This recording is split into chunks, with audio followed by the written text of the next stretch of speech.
सरकारने प्रस्ताव तुमच्या समोर या बैठकीत ठरला होता, विरोधी पक्षनेते म्हणून आणि भाजप विरोधी पक्ष म्हणून आपण या प्रस्तावाला समर्थन केलेलं आहे? सरकारने कुठलाही प्रस्ताव ठेवलेला नाही. सरकारने आमची मतं जाणून घेतली आहेत. ही मतं जाणून घेताना हा जो काही जजमेंट आहे, या जजमेंटचं सविस्तर पृथक्करण मी केलेलं आहे. के कृष्णमूर्तीचं जजमेंट आणि त्याच्यावर आधारित असलेलं खानविलकर साहेबांनी नुकतंच दिलेलं जजमेंट, या दोन्ही जजमेंटमध्ये अतिशय स्पष्टपणे सांगितलेलं आहे की पॉलिटिकल बॅकवर्डनेसच्या संदर्भातली इम्पेरिकल इन्क्वायरी करायची आहे. मी हे सांगितलं की याचा जनगणनेशी कुठलाही संबंध नाही आहे. तो पॅरेग्राफ मी वाचून दाखवलेला आहे. आणि ही जी काही इन्क्वायरी करायची आहे ही ट्रिपल टेस्ट सांगितलेली आहे. त्या टेस्टचा पहिला भाग जो आहे तो कमिशन गठीत करणे, तो आपण पूर्ण केला आहे. त्याचा दुसरा भाग जो आहे तो पॉलिटिकल बॅकवर्डनेसच्या पॅटर्न्समध्ये इन्क्वायरी करणे, हे काम त्या कमिशनला करायचं आहे. आणि त्यातली तिसरी टेस्ट जी आहे ती 50% आहे.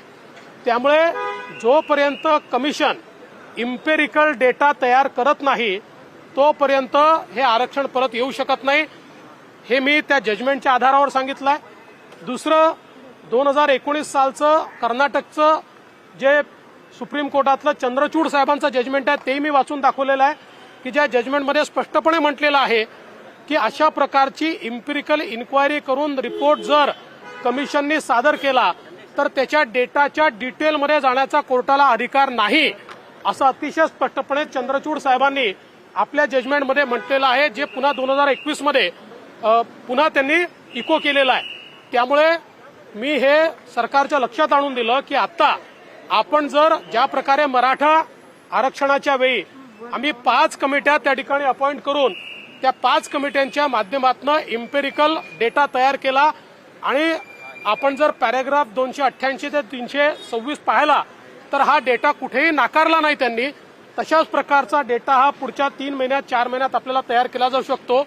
त्याच्यावर जी काही कर्नाटकातला डेटा तयार झाला होता तर आपल्या गवई साहेबांनी त्या ठिकाणी सांगितलं, राजेंद्र गवई साहेबांनी, की तो 2 महिन्यात झाला होता आणि तो अफेल्ड केलेला आहे.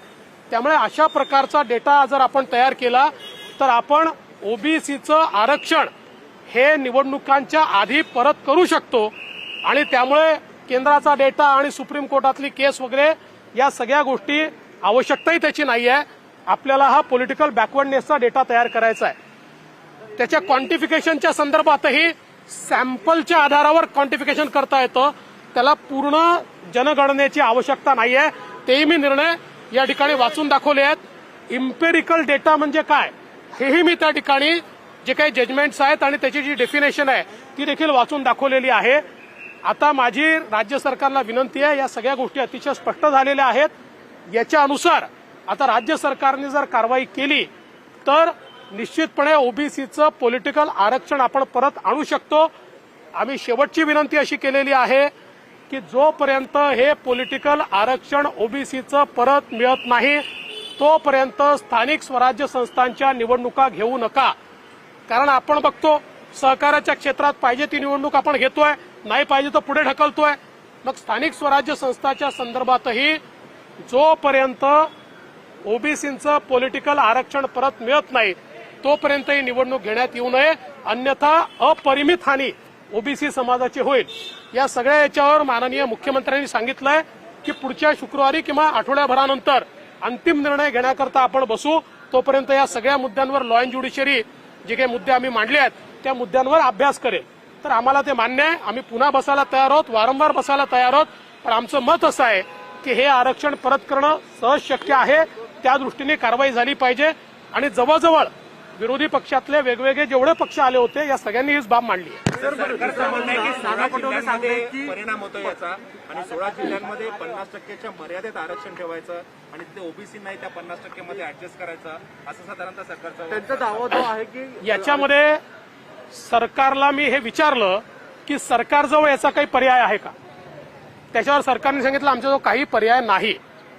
आत्ताच्या परिस्थितीमध्ये 50%च्या आत जर ठेवलं तर 20 जिल्ह्यांमध्ये 35% आरक्षण देतात. 27 ते 35 म्हणजे तिथे वाढवता येतं. आणि 15 जिल्हे असे आहेत की ज्या जिल्ह्यांमध्ये त्यातले 5 जिल्हे असे आहेत जिथे मोठ्या प्रमाणात इफेक्ट होतो 10 जिल्हे असे आहेत की जिथे 22 ते 27% आरक्षण मिळेल. म्हणजे मूळ प्रश्न हा 5 जिल्ह्यांचा जटिल आहे.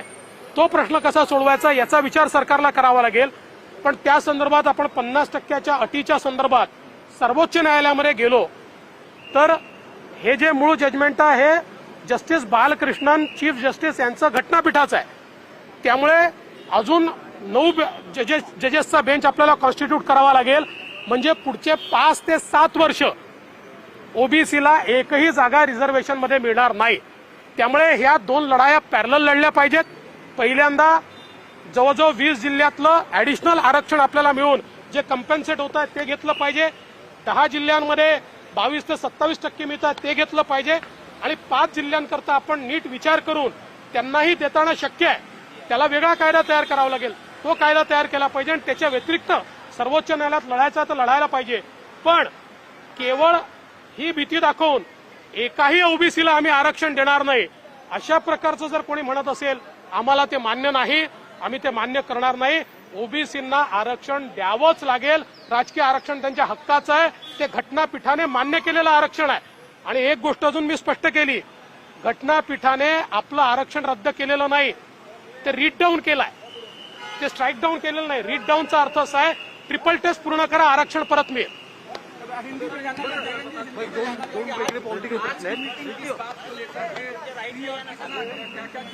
देखिए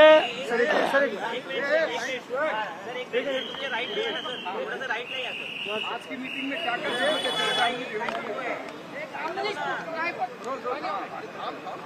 महाराष्ट्र में सुप्रीम कोर्ट के निर्णय से ओबीसी का स्थानिक स्वराज्य संस्था में पूरा का पूरा आरक्षण ये रद्द हो गया है. एक भी जगह ओबीसी के लिए बाकी नहीं है. और इसलिए हमने ये मांग की है कि सुप्रीम कोर्ट ने जो ट्रिपल टेस्ट बताई है उसको पूरा करके ओबीसी का आरक्षण वापस करना चाहिए. इसमें पॉलिटिकल बैकवर्डनेस का एम्पिरिकल इंक्वायरी करने को सुप्रीम कोर्ट ने कहा है जो अगले 2-3 महीने में हो सकती है. जो हमारा स्टेट बैकवर्ड क्लास कमीशन है उस कमीशन की ये जिम्मेदारी है. उसको रिसोर्सेज दिए जाने चाहिए. और ये अगर किया जाता है तो कोर्ट ने आरक्षण का जो सेक्शन है उसको स्ट्राइक डाउन नहीं किया, उसको रीड डाउन किया है. ये ट्रिपल टेस्ट पूरे किए बराबर हमारे ओबीसी समाज को पॉलिटिकल आरक्षण महाराष्ट्र में वापस मिल सकता है. और इसलिए हमने मांग की है ये तुरंत किया जाए.